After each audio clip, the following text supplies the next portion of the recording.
ಮಕ್ಳು ಏನ್ ಯೋಚನೆ ಮಾಡ್ತಾರೆ ಅಂದ್ರೆ ಹೌ ಮಚ್ ಟು ಸ್ಟಡಿ, ಎಷ್ಟು ಓದಬೇಕು ಅನ್ನೋದನ್ನ ಯೋಚನೆ ಮಾಡ್ತಾರೆ. ಎಷ್ಟು ಚಾಪ್ಟರ್ ಕ್ಲೋಸ್, ಎಷ್ಟು ಚಾಪ್ಟರ್ನ ನಾನು ಇವತ್ತು ಕಂಪ್ಲೀಟ್ ಮಾಡಬೇಕು ಅನ್ನೋದು, ಹೇಗೆ ಓದಬೇಕು ಅನ್ನೋದ್ರ ಕಡೆ ಗಮನ ಹೋಗಲ್ಲ.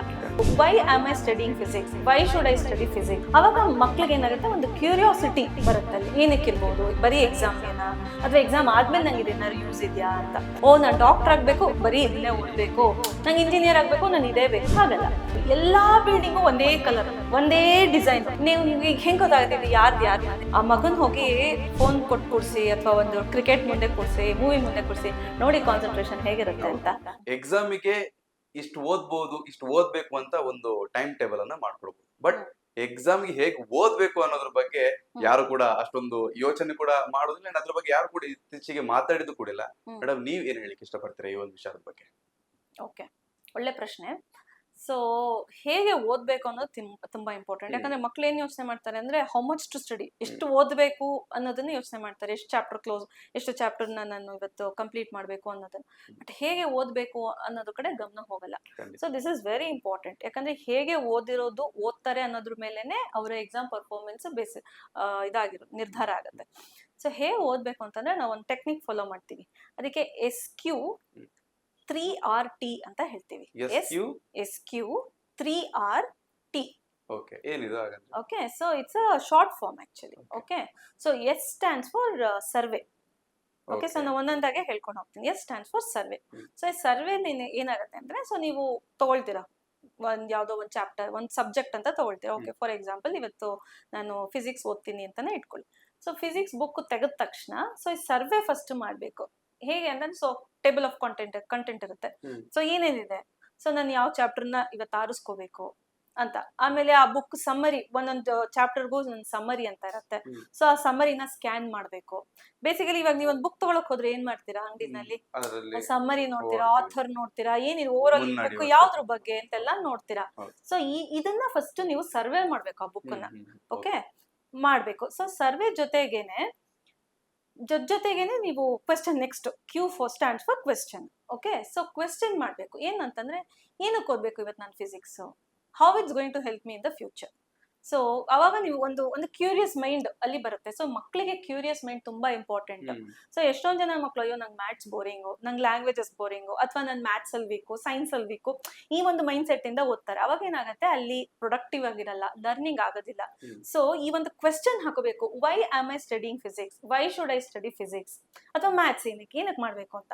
ಅವಾಗ ಮಕ್ಳಿಗೆ ಏನಾಗುತ್ತೆ, ಒಂದು ಕ್ಯೂರಿಯಾಸಿಟಿ ಬರುತ್ತೆ ಅಲ್ಲಿ. ಓಕೆ, ಏನಕ್ಕೆ, ಸೊ ಹಿಲ್ ಸ್ಟಾರ್ಟ್ ಎಕ್ಸ್ಪ್ಲೋರಿಂಗ್ ಅಲ್ವಾ, ಏನಕ್ಕಿರ್ಬೋದು, ಬರೀ ಎಕ್ಸಾಮ್ಗೆನಾ ಅಥವಾ ಎಕ್ಸಾಮ್ ಆದ್ಮೇಲೆ ನಂಗೆ ಇದೇನಾದ್ರು ಯೂಸ್ ಇದೆಯಾ ಅಂತ.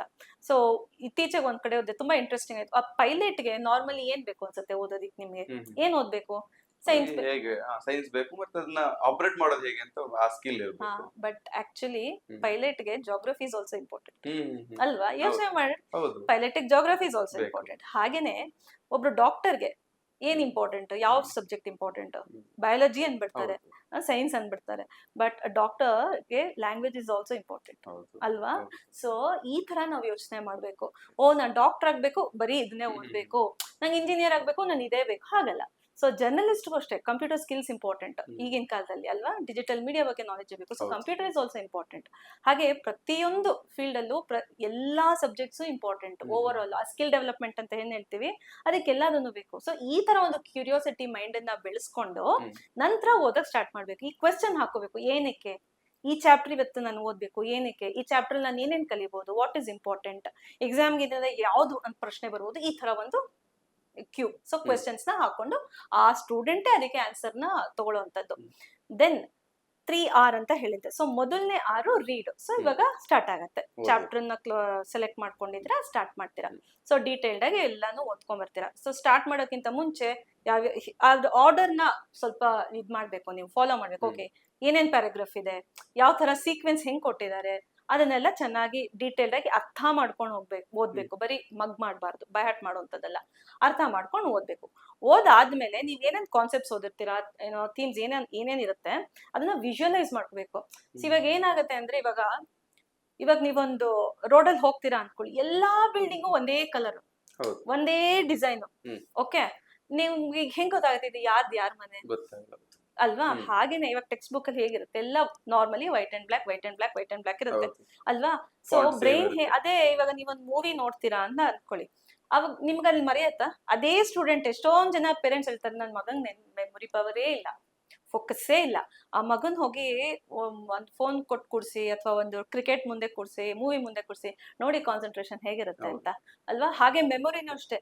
ನೀವು 10 years ಆದ್ಮೇಲೆ ಆ ಮೂವಿ ಹೇಗಿತ್ತು ಅಂದ್ರೆ ಮಗು ಹೇಳುತ್ತೆ, ಮರಿಯತ್ತಾ? ಯಾಕೆ ಅಂತಂದ್ರೆ ನಮ್ಮ ಬ್ರೈನ್ ಹಾಗೆ ವೈರ್ ಆಗಿರುವಂತದ್ದು. ಓಕೆ, ಸೊ ಅಲ್ಲಿ ಎಲ್ಲಿ ಕಲರ್ಸ್ ಇರುತ್ತೋ, ಎಲ್ಲಿ ವಿಜುವಲ್ಸ್ ಇರುತ್ತೋ ಅದನ್ನ ಬೇಗ ಕ್ಯಾಪ್ಚರ್ ಮಾಡಿ ಅದು ಸ್ಟೋರೇಜ್ LTM ಅಂತ ಹೇಳ್ತೀವಿ, ಅಂದ್ರೆ ಲಾಂಗ್ ಟರ್ಮ್ ಮೆಮೊರಿ ಅಂತ, ಅಲ್ಲಿ ಪರ್ಮನೆಂಟ್ ಆಗಿ ಸ್ಟೋರೇಜ್ ಆಗುವಂತದ್ದು. ಇಲ್ಲ ಅಂದ್ರೆ ಶಾರ್ಟ್ ಟರ್ಮ್ ಮೆಮೊರಿ ಅಂತ ಹೇಳ್ತೀವಿ, STM ಅಂತ, ಸ್ವಲ್ಪ ಹೊತ್ತು ನೋಡಿ ಮರ್ತು ಹೋಗುವಂತದ್ದು. ಓಕೆ, ಸೊ ಈ ಟೆಕ್ಸ್ಟ್ ಬುಕ್ ಅಲ್ಲಿ ಏನಾಗುತ್ತೆ, ಬರೀ ವೈಟ್ ಅಂಡ್ ಬ್ಲಾಕ್ ಇರೋದ್ರಿಂದ ಎಲ್ಲಾ ಲೆಟರ್ಸ್ ಒಂದೇ ತರ ಇರೋದ್ರಿಂದ ಬ್ರೈನ್ ಗೆ ಅದನ್ನ ಸ್ಟೋರೇಜ್ ಮಾಡ್ಕೊಳಕ್ ಸ್ವಲ್ಪ ಕಷ್ಟ ಆಗುತ್ತೆ. ಹಾ, ಅಲ್ಲಿರುತ್ತೆ ಸ್ವಲ್ಪ ನಿಮ್ಗದು ಅದನ್ನ ನೀವು ಒಂದ್ ಸ್ವಲ್ಪ ವಿಜುವಲೈಸ್ ಮಾಡ್ಕೊಳ್ಳುವಂಥದ್ದು, ಅದಕ್ಕೆ ತಕ್ಕ ಒಂದು ಇಲಿಸ್ಟ್ರೇಷನ್ಸ್ ಅಂದ್ರೆ ಇಮೇಜಸ್ ಅನ್ನ ಕನೆಕ್ಟ್ ಮಾಡ್ಕೊಳ್ಳುವಂಥದ್ದು, ಇಲ್ಲ ಸ್ಟೋರಿ ಕನೆಕ್ಟ್ ಮಾಡ್ಕೊಳ್ಳುವಂಥದ್ದು, ಇಲ್ಲ ಫ್ರೇಸಸ್ ನ ಕನೆಕ್ಟ್ ಮಾಡ್ಕೊಳ್ಳುವಂಥದ್ದನ್ನ ಮಾಡ್ಬೇಕು. ಇಲ್ಲ ಯೂಟ್ಯೂಬ್ ಹೋದ್ರೆ ನಿಮ್ಗೆ ಅದ್ರ ವಿಡಿಯೋ ಸಿಗುತ್ತೆ, ಪ್ರಾಕ್ಟಿಕಲ್ ಆಗಿ ನಿಮ್ಗೆ ಅಲ್ಲಿ ತಿಳ್ಕೊಬಹುದು.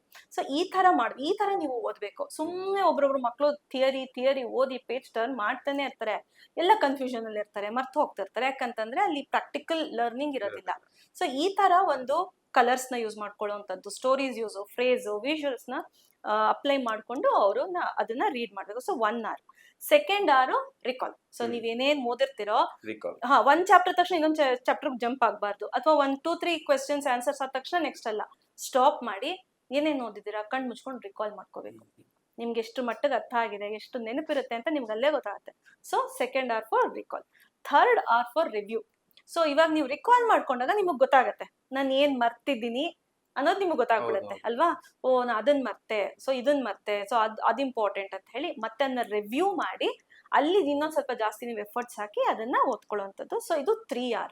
Last T, SQ 3RT. So last is for test. Okay, testing. So test your self. ಒಂದು 2-3 days ಬಿಟ್ಟು ನೀವೇನೇನ್ ಓದಿದ್ರೆ ಅದನ್ನ ಟೆಸ್ಟ್ ಮಾಡಿ. ನಿಮ್ಗೆ ಎಷ್ಟು ಜ್ಞಾಪಕ ಇದೆ, ಏನೇನ್ ಓದಿದಿರಾ ಒಂದು 2 days back. So this should happen every 2 days ಅಥವಾ 3 days. ಸೊ 2-3 days ಹಿಂದೆ ನೀವೇನ್ ಓದಿದಿರಾ ಅಂದ್ರೆ ಟೆಸ್ಟ್ ಮಾಡ್ಕೊಳ್ಳಿ, ಎಷ್ಟು ನೆನಪಿದೆ ನಿಮಗೆ ಅಂತ. ಸೊ ಈ ಟೈಮ್ ಟೇಬಲ್ ಅಲ್ಲಿ ಈ ತರ ನೀವು ಇದನ್ನೆಲ್ಲದಕ್ಕೂ ಹಾಕೊಂಡಿರ್ಬೇಕು. ಸುಮ್ನೆ ಓದ್ಕೊಂಡು ಹೋಗ್ತಾ ಇರೋದು ಅಂತಲ್ಲ. It's of no use. ಅಲ್ಲಲ್ಲೇ ಬ್ರೇಕ್ ಕೊಟ್ಟಿರ್ಬೇಕು, ಅಲ್ಲೇ ಒಂದು ಸೆಲ್ಫ್ ಅಸೆಸ್ಮೆಂಟ್ ಆಗ್ಬೇಕು. ಈಗ ನಾನು SQRT ಅಂತ ಏನ್ ಹೇಳಿದೆ, it's a self assessment. So ನಿಮಗ್ ಗೊತ್ತಾಗತ್ತ 3 days ಅಲ್ಲಿ ಏನಾದ್ರು ಇಂಪ್ರೂವ್ ಮಾಡ್ಕೋಬೇಕಾ, ನಿಮ್ ಸ್ಟಡಿ ಸ್ಕಿಲ್ಸ್ ನ ಇಂಪ್ರೂವ್ ಮಾಡ್ಕೋಬೇಕಾ, ನೀವು ಸರಿಯಾಗಿ ಓದ್ತಿಲ್ವಾ, ಎಲ್ಲ ನೀವಲ್ಲಿ ಅಸೆಸ್ ಮಾಡ್ಬೇಕು, ಅನಲೈಸ್ ಮಾಡ್ಬೇಕು. ಅದರಿಂದ ಮತ್ತೆ ಲೆಸನ್ಸ್ ತಗೊಳ್ಳಿ, ಅದನ್ನ ಇಂಪ್ರೂವ್ ಮಾಡ್ಕೊಳ್ಳಿ, ಮತ್ತೆ ಕಂಟಿನ್ಯೂ ಮಾಡಿ. ಸೊ ಈ SQ3RT ಅನ್ನೋದು it's a very good technique. ಇದನ್ನ ನಾವು ನಾರ್ಮಲಿ ಎಲ್ಲ ಸ್ಟೂಡೆಂಟ್ಸ್ಗೂ ಹೇಳ್ಕೊಡುವಂಥದ್ದು. ಇಲ್ಲೇ ನಿಮಗೆ ಗೊತ್ತಾಗ್ಬಿಡತ್ತೆ. ಸೊ ಇದನ್ನ ನೀವು entire through out the year follow ಮಾಡಿದಾಗ ಖಂಡಿತ ಅಲ್ಲಿ ಇಂಪ್ರೂವ್ಮೆಂಟ್ಸ್ ಆಗುತ್ತೆ. ಯಾವುದೇ ಸುದ್ದಿಯ ಅಪ್ಡೇಟ್ ಅನ್ನ ಮಿಸ್ ಮಾಡ್ಕೊಳ್ಬಾರ್ದು ಅಂದ್ರೆ ಈಗ್ಲೇ ಒನ್ ಇಂಡಿಯಾವನ್ನ ಸಬ್ಸ್ಕ್ರೈಬ್ ಮಾಡಿ. ನಿಮಗೆ ಬೇಕಾದ ಭಾಷೆಯಲ್ಲಿ ಎಲ್ಲಾ ಸುದ್ದಿ ತಿಳಿಬೇಕು ಅಂದ್ರೆ ಒನ್ ಇಂಡಿಯಾ ಆಪ್ ಅನ್ನ ಡೌನ್ಲೋಡ್ ಮಾಡ್ಕೊಳ್ಳಿ.